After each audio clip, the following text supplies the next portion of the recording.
Well, hey there, traveler.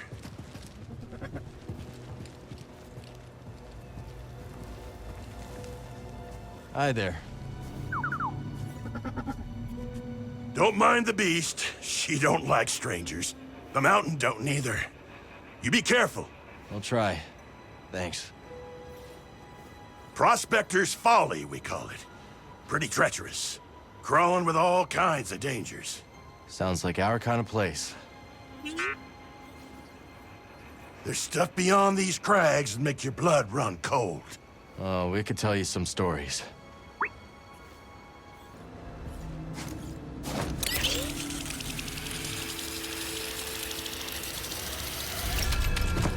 Blisters, what an almighty racket! Have you bells for feet? What's your name, lad? If I'm to hold a grudge, best to know the name. I'm Cal. This is BD1. My bantam old mum dubbed me Skoova Steve. Skoova the Fisher, am I? You know, there's a fish tank down in Pyloon Saloon that could use some attention. Pylon Saloon? That'll have an infested watering hole down in your valley. All right.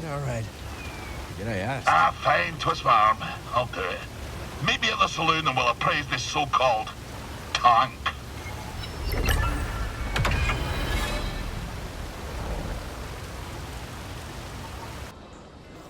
Ah, lad.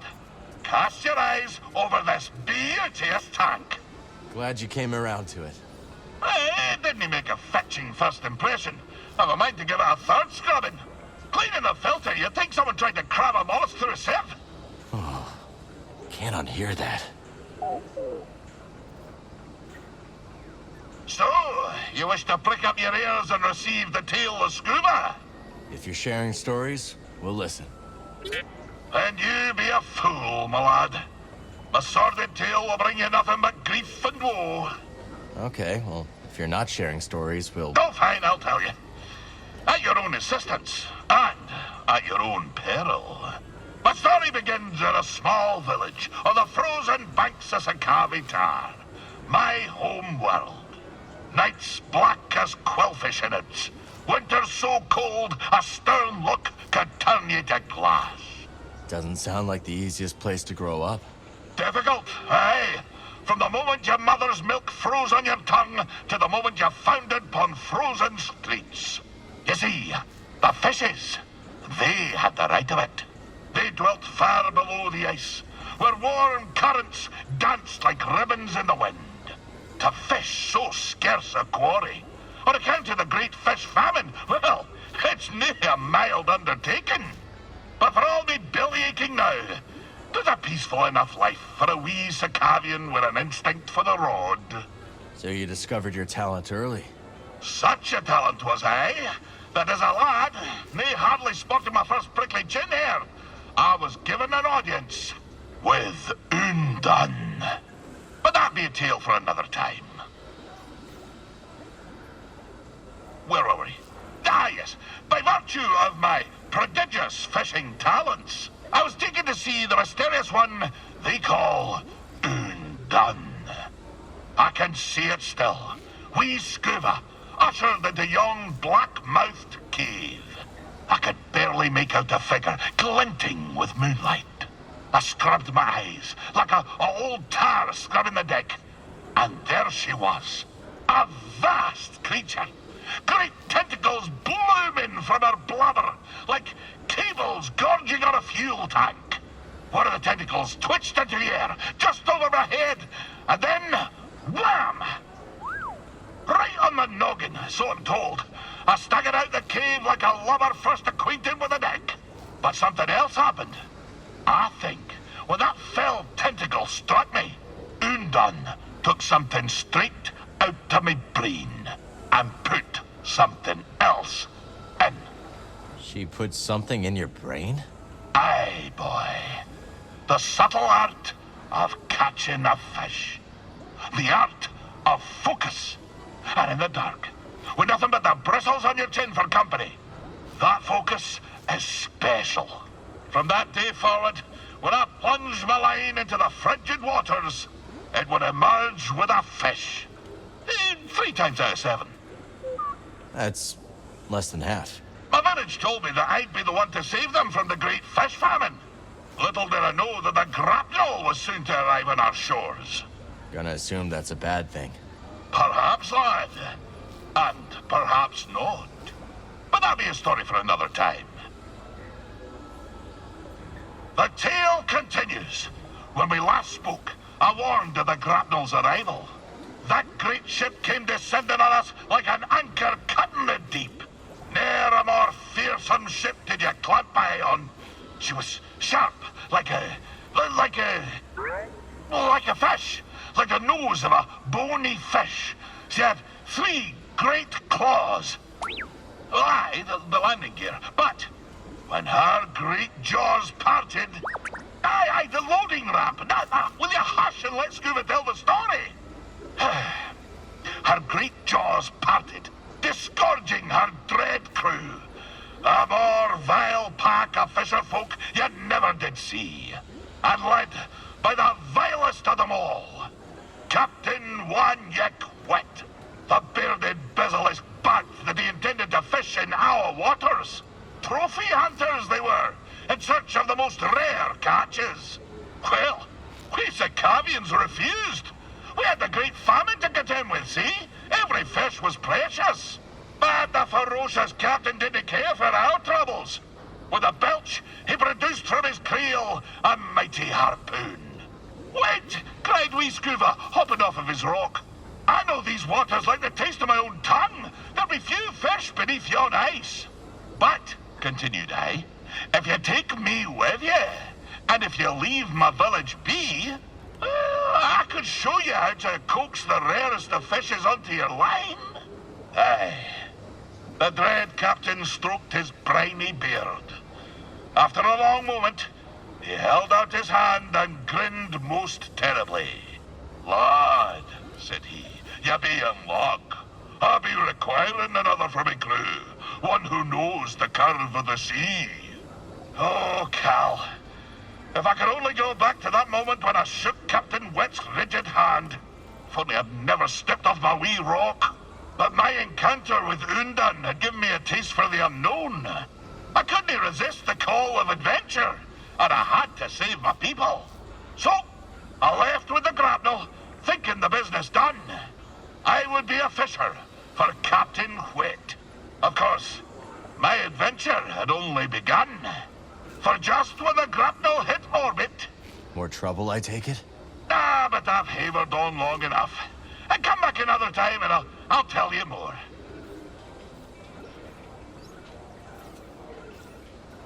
So, you wish to hear of a time on the grapnel with the crew of the dread Captain Wet? Let's hear it. Aye. My tenure began with quite a bump. The moment the grapnel hit orbit, her klaxons began to sing.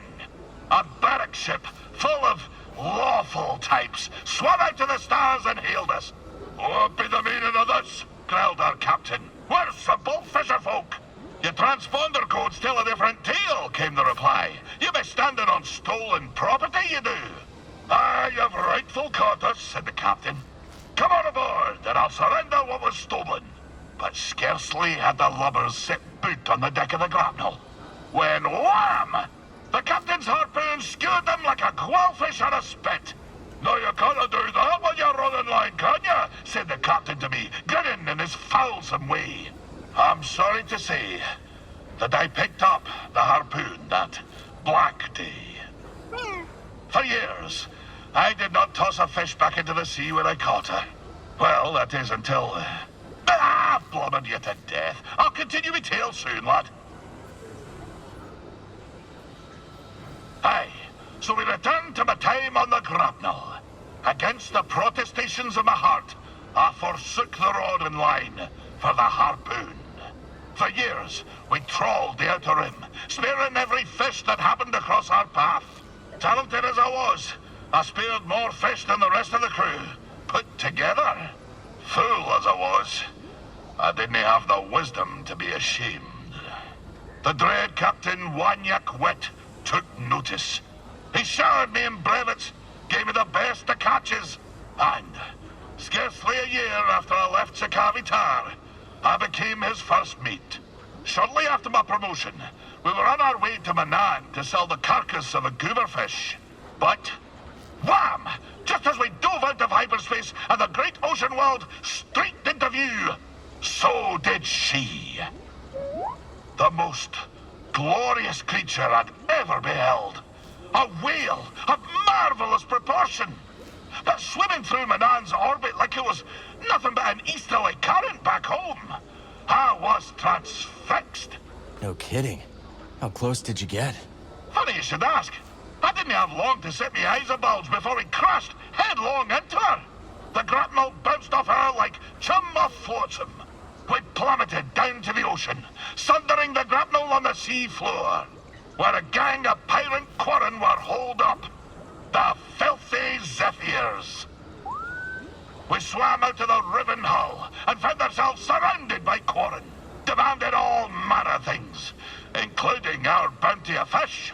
So, away we swam, Captain Wet, the crew, and myself. But, blind as we were at such depth, we shortly ran into a dead end, finding ourselves surrounded by quarren. Find me again, and I'll continue the tale. So Skoova, whatever happened with the pirates? So there we were, 4 quarren, armed with spears, each way a mind to make a mantelpiece of my wee rubbery head.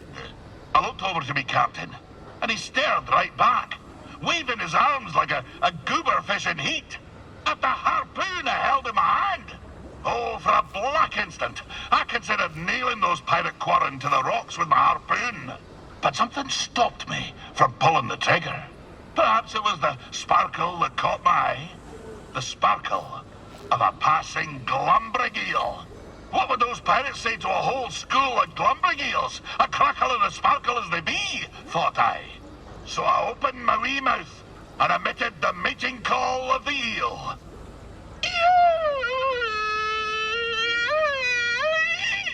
You speak eel? Aye, but I forgot to turn on me comm. We Skoova alone heard the cry. But my demented expression put such a fright on the quarren that they dropped the blasters. By the time they'd come to the senses, we were swimming away as fast as our flippers could carry us. It was only later, as we fled aboard the Zephyr's schooner, that I realized how close the real danger was. But I shall continue my tale next time. Where did we end? Ah, yes. The monstrous Captain Wet, his crew and myself fled aboard the pirate schooner of the filthy Zephyrs.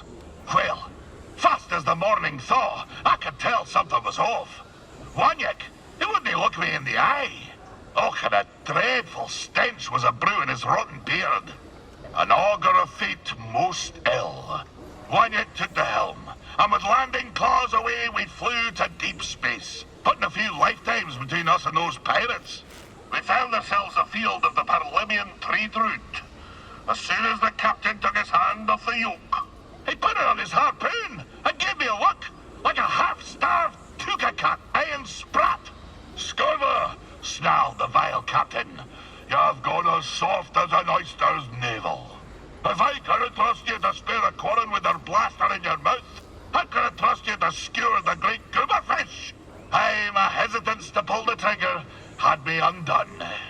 In spite of my most rabid pleas, the captain jettisoned wee Skoova in an escape pod. The last thing I saw was his dread smile, crooked like a Bhima's backbone. And so, my time aboard the grapnel met a briny end. Sitting alone in a pod, in deep space, with nothing but a tank of old cod and gash. I'll tell you more later, lad. The despair. Ugh, the stench. It's enough to set my stomach a churn to this very day. So Skoova, back to your story. Were you actually marooned in deep space by Captain Wet? Aye, lad. There I sat, tummy a rumble, gazing out at the void. My somber reflection staring back from the porthole. Was it hours? Years? Neither would faze me. But I do recall this. After a term most interminable, there she was, like a bowsprit cutting through a crest. The great space whale, still sporting the grapnel's imprint on her side, emerged from a parted void. Aye, even now it brings the salt to my eyes. Her great blubbery undulations tossed me pod through the stars like a goose-winged skiff. The stars swirled about like 100,000 fishes until suddenly I saw a planet below. There my pod crashed, and there I was rescued by kindly locals. I had been saved by this marvelous creature from the depth of space. I tried searching for her. Alas, to no avail. She eluded me for years before I packed my satchel and headed home for Skoova Tar. Most didn't believe what I'd seen. They say she was not but the terminal spasm of a starving salt's brain. But I know what I saw, lad. I know what I saw. Of course, when I returned home, things were not as I remembered them. But that be a tale for another time. So, after years of searching for the great whale, I returned home to the frozen shores of Skoova Tar, where my tale began. And this world on which I was weaned and warmed seemed but a moon to me careworn eyes. So small. I foot-slogged my way back to Undun's cave, but I found it empty, and somehow colder than I remembered. You know, lad, sometimes the truth brings peace, and sometimes it brings sadness. The fish is nae always what you thought it'd be when it bit the line. I dragged myself out of that cave and back to my village. And what I discovered next sent a spar through me thrice-pickled belly. All me kith and kin, old and bairn, ravaged by famine and cold. For none other than Captain Wanyek Wet had been fishing in their waters, sparing what few fish remained and taking them off-world. And so it was that I found myself once again in search of the dread captain and his crew. Not just for my own justice, but to liberate my very home. When we next speak, I'll tell you what became of my crusade. Aye, our story nears its end. I discovered that Captain Whet was plundering my very home seas for exotic fish. And in the process, starving the old tars who raised me from a wee yoke. I spent many months in search of them. At long last, I discovered them on the salted shores of the third moon of Antine. I hied to Antine and tracked me foe to the Garacus Trench, a fissure sliced clean through the moon's heart. There, amongst the brine and black, I found him. Wanyek Wet and his vile crew, surrounded by glumbering eels, spearing them with their harpoons. "Captain," I cried, "you've broken your promise never to harvest the seas of Skoova Tar." And I said, "Your command be forfeit if you dinna forswear my home waters." Oh, I'll scarce forget the snarl he issued as he turned to me, slow as a frozen reef, regarding me after years of thinking me dead. "This," he growled, "is why you dinna toss the fish back into the sea." Before I could shake my flippers, the barb of his harpoon spun through the deep, and its hook pierced me in the chest. My juices filled the water, and as my vision grew dark, I espied Wanyek, smiling sharp as a fang. That's horrible, Skoova. I told you, lad, that mine be a dark tale. I'll tell you more when next we meet. So there I was, deep in the Garacus Trench, Wanyek's harpoon drilled through me paunch, watching the lights fade from my own eyes. The dread captain peeled his whiskers from his teeth and grinned a most ghastly grin, when suddenly I saw the glumbering eels a-swirl. It seemed that, in the midst of my distraction, they'd taken flight. It dawned on me. I recalled to me mind the great meeting call of the eels, my last hope. So, rousing my final gasp of air, I sounded their shrill cry.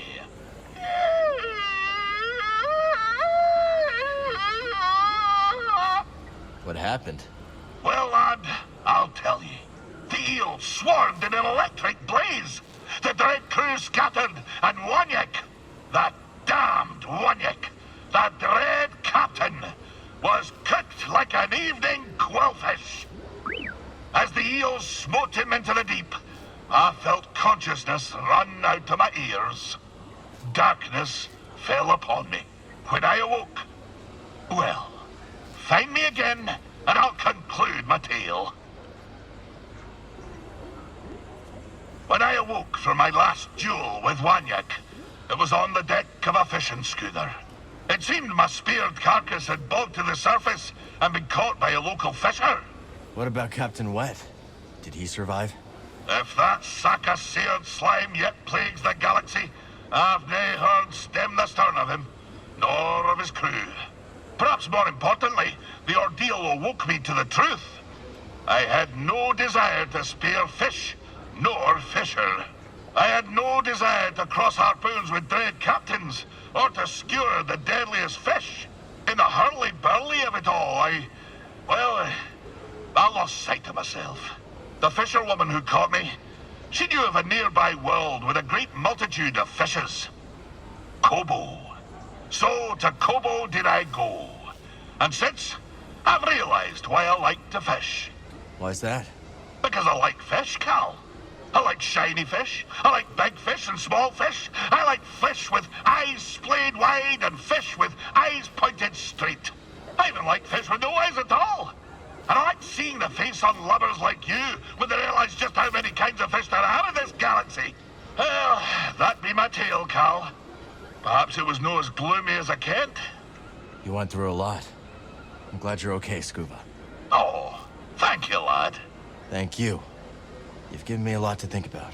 Aye, lad. Go ahead and ponder. But don't ponder your years down the river.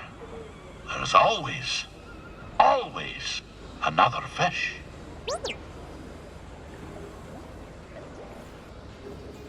Cal, lad. Hey, Skoova. How's the water? Ah, fine. I just wanted to thank you for lending me your tank. Plenty more space for plenty more fishes, though. Let's keep them all spinning, eh? Do you see this, lad? Pin me to the mast. The tank's over halfway full. I hope they all get along. Aye, but this is no the time for self-congratulation, laddie. There's still leagues of bubbles left for more fishes. Let the hunt continue. Laddie, look at this. The tank is a bustle. A veritable fishing colony. Think there's room for more?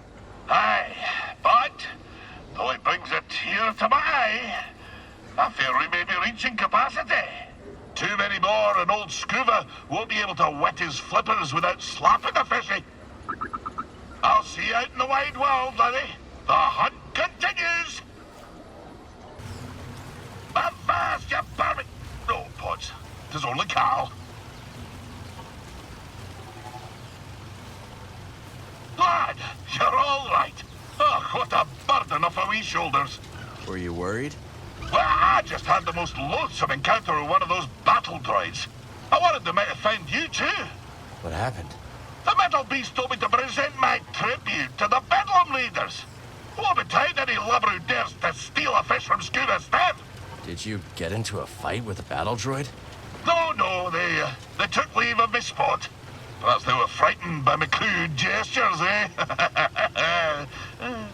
I'm glad you're okay, Skoova. Keep an eye out, Cal. There'll be strange folk in these waters. Oh, lad, I've a powerful itch on my back. If only it weren't covered by my suit. You could take off your suit. Oh, thinks he's clever. Well, lad, what if I wanted to go swimming? Then what would I do with no suit? You could put it back on. Ah, nobody likes a know-it-all, lad.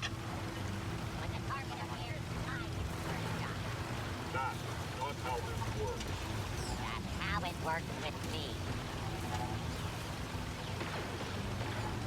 Callad, I've a matter of grave importance to discuss. I fear, on account of me helm, that you've got the impression that I depend on my suit for breathing. I hadn't given it too much thought. I can hold my breath for ages. Oh, okay. Got it. You didn't believe me. Fine. I'll prove myself. You really don't have to. Here I go. Hold my breath in 3, 2, 1. Oh, very impressive. You don't have to do this, you know. See you around, Skoova.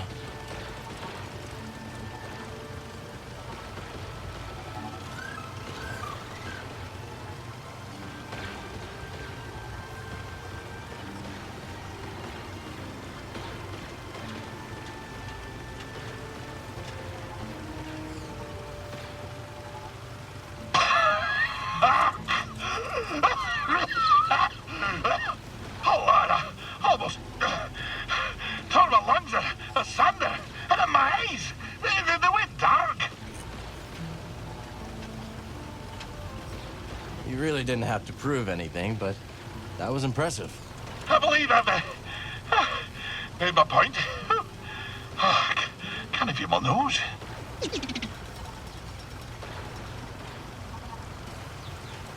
Cal, my lad. You've got the long stare in your eyes. What's next for you? Where does the wind take you?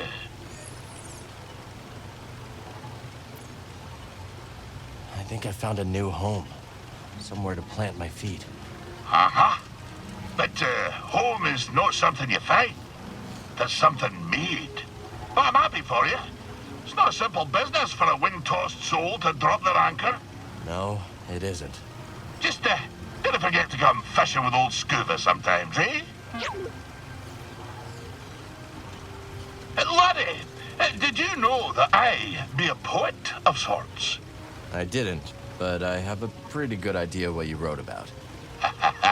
Hark, I muckle love to fish. Yep. To try to catch a fish. Oh, to see through the eye of a fish. I can't recall the last line. If only I had my wish. Here. I do like my fish. That was really something, Skoova. Aye, well, still a work in progress. You know, I muckle love to fish. To try to catch a fish dish? No. From here on, I'd like you to refer to me as Sir. Why would I do that? Why would I do that, Sir? Cal, have you time for a chuckle? I've a wee joke for you. Sure. Capital. Hark. Imagine there be a fish with no gills. Is that the joke? What do you mean? Is that... Of course! How would a fishy breathe with no gills? Oh, huh. I get it. Oh, what? You think you could do better? Go on, then.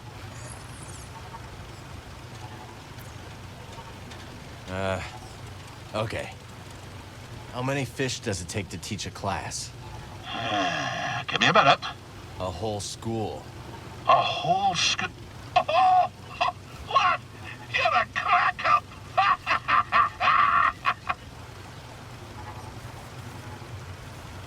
Did you see that beauty? 2 plump fins, a fine complement of glands, a scrumptious varicose tongue. Fishing on an empty stomach, Skoova? Hey, I can't succumb to the passions of the stomach. The garpon must live. I'd better get me mind off it. Spin your tail.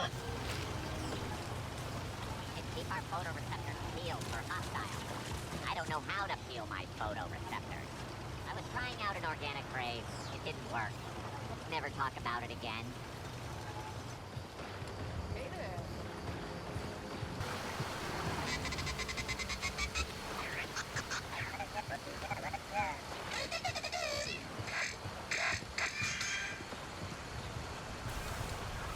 Here for the soundscape, too?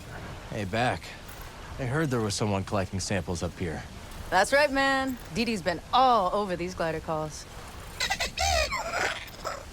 Oh, it's sounding great. You know, Kailoon Saloon down in the outpost is starving for some live entertainment. Might not be a bad call.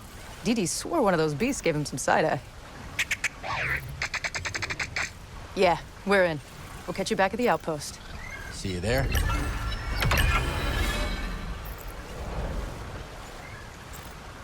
Dee and I are just gonna finish up here. Chill, Dee. I ain't rushing you. Hey, glad you both found Pyloons all right. Thanks again for the invite. Name's Ashe Javi, by the way. I'm Cal. This is BD1. Man, you didn't tell me what a dive this place would be. This saloon has wonky acoustics, weirder customers, and a barely functional refresher. It's perfect. Can't wait to hear what you've got. Pretty sure Grease's old jukebox predates the High Republic. We got you, Cal. Hit up DDEC if you want to hear anything specific. I will. Thanks. Enjoy the tunes. Do you take requests, Ashe? You can try. Great. Do you know about Anselmi throat intonations? Oh, deep cut. Aren't those only performed underwater? Exactly. I was reading that they use the low-frequency band as a carrier wave for deep-sea telemetry. Can you imagine? We could try to decode it in atmosphere. I'm gonna be straight with you, Toa. Folks here are not gonna appreciate that. Oh, But hit me up if you have other suggestions, yeah? great. Yeah, I will hit you up. So how'd you become a music producer? I was born on Ryosa, in the Inner Rim. I've heard of it. Lots of heavy industry. Yeah, you couldn't escape the factories. So I used to make little tunes out of the noise from them in my head. You started early then. And never stopped. Bit busy. So how'd you go from making sounds on Ryosa to becoming a producer? Well, I put together a few rough tracks, handed them out to friends, and things spread word of mouth. Started playing enough gigs to do it full time. Eventually, someone with influence caught a listen as they were passing through. They'd worked with Max Rebo, so I figured they were legit. Max Rebo. That is legit. Exactly. Said they could give me some gigs in the Corps. When they said Corps, I heard like Chandrila. Nah, they meant Coruscant. So that's where I went. Hey there. So how'd you like playing on Coruscant? At first, I loved it. The Undercity's this melting pot of all these different struggles. A real vivid place, you know? After a few months of small gigs, though, I got bumped up to the popular clubs. Didn't take long for me to start hating it. Not your scene. It wasn't a conversation, you know? Those crowds just wanted to be able to say they'd seen the next big thing. Sounds like you were really on the rise. Well, my agents were ambitious. Scored me a deal that could have had me on billboards all over the Corps. But I said no. That takes guts. Well, so does slicing up raiders. But you gotta do what you gotta do, right? DD, throw me that sample again. So Coruscant turned out to be a creative dead end, huh? Exactly. Life's too big to waste on something that isn't working out. You understand? Yeah, I gotcha. So you took off? Abandoned my label, my penthouse, the promise of fame, all of it. Where'd you go? Left my agents a note and hopped on the next transport to Kuat. An industrial world. Just like your home world, right? Yep. New and familiar, all at the same time. Enjoy the beats, Cal. So you ended up on Kuat. Shipyards must have some interesting sounds. Oh, yeah. Absolutely. Filthy soundscape. Real solid samples. Things got really going when I met Dee Dee, though. You found them in the shipyards? That's right. I used to hang out at this monitoring station just listening to the yards. I caught Dee Dee here jamming on some recordings. Dee Dee was already making music when you met? Hell yeah. This little droid's got this natural gift. No other way to put it. He just needed the right opportunity.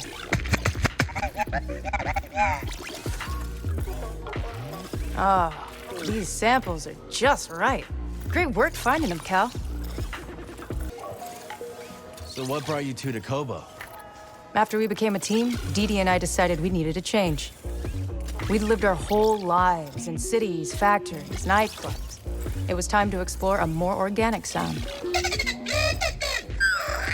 So why here? Well, we tried plenty of other worlds, but never stayed long.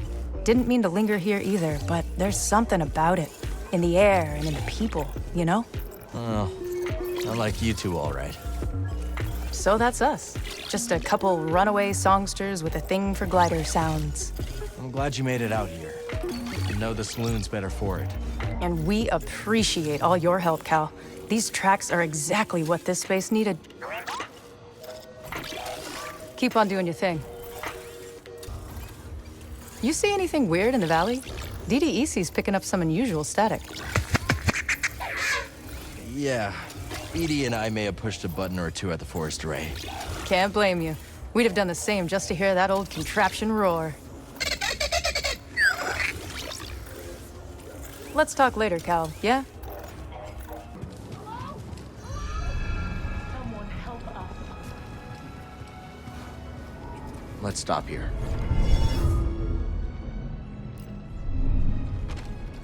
Come on, buddy. Hello? We could use a hand or two dealing with this ravenous beast.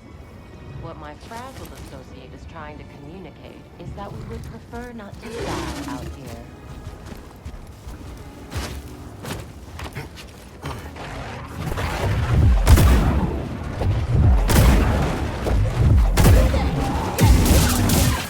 Kindly assist us. Perhaps there's something we could do for you in return?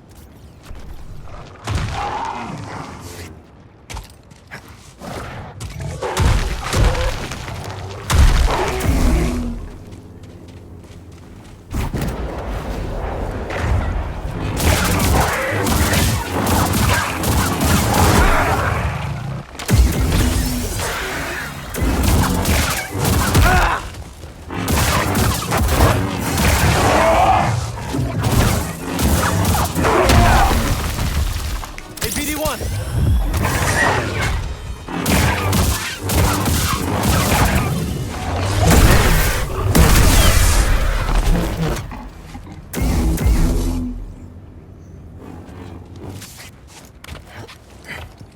Well done! What a show! Come here, my warrior friend. I haven't seen such fighting since the championship. We are in your debt. What are you doing out here? We were out looking for the biggest, strongest beasts to fight each other. Winner take all. Within our Holotactics game table, of course. Holotactics, huh? That's right.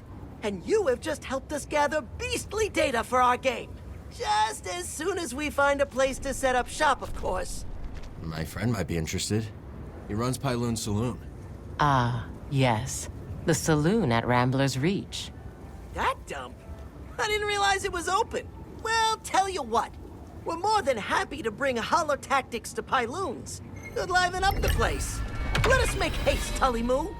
All things in their own time. Bhima. See you around.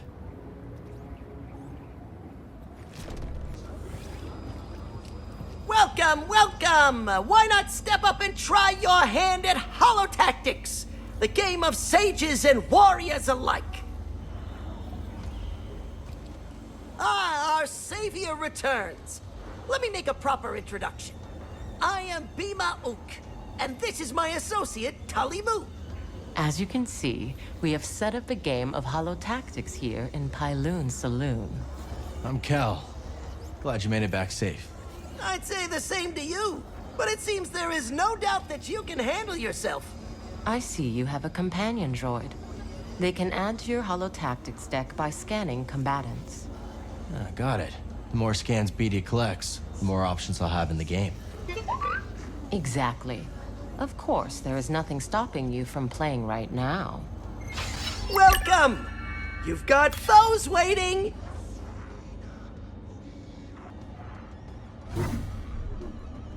Come back soon! There are more battles to fight!